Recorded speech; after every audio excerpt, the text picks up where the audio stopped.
২৪-এর গণ অভ্যুত্থানে নিহত হয়েছিলেন প্রায় ১,৫০০ মানুষ, এই তথ্য জানিয়েছে জাতিসংঘ। আর সেই প্রাণঘাতী সহিংসতার নির্দেশ এসেছিল সরাসরি তৎকালীন প্রধানমন্ত্রী শেখ হাসিনার কাছ থেকে, এমন বিস্ফোরক দাবি করেছে বিবিসির একটি অনুসন্ধানী প্রতিবেদন। বিবিসি জানায়, একটি ফাঁস হওয়া অডিও রেকর্ডিং থেকে পাওয়া গেছে শেখ হাসিনার কণ্ঠস্বর, যেখানে তিনি আন্দোলনকারীদের দেখা মাত্র গুলি করার অনুমতি দিয়েছেন। এই কথোপকথন ঘটে গত বছরের ১৮ জুলাই গণভবন থেকে।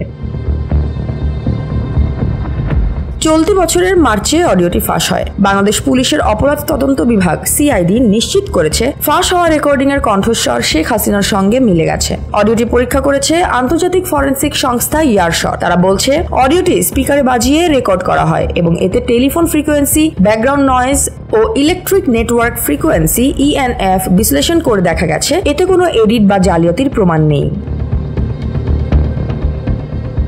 বিশেষজ্ঞরা বলছেন, স্বরের ওঠানামা, শ্বাসের শব্দ ও ব্যাকগ্রাউন্ড নয়েজ সবই প্রকৃত রেকর্ডিং এর লক্ষণ বহন করে। ফলে এটি এআই দিয়ে বানানো কোনো কৃত্রিম অডিও নয় বলেও মত দিয়েছেন তারা।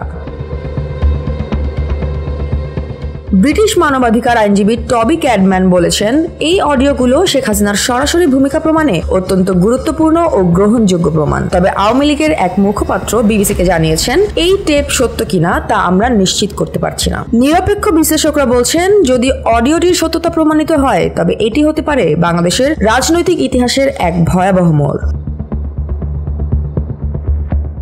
Jaya Hasan, NPD news.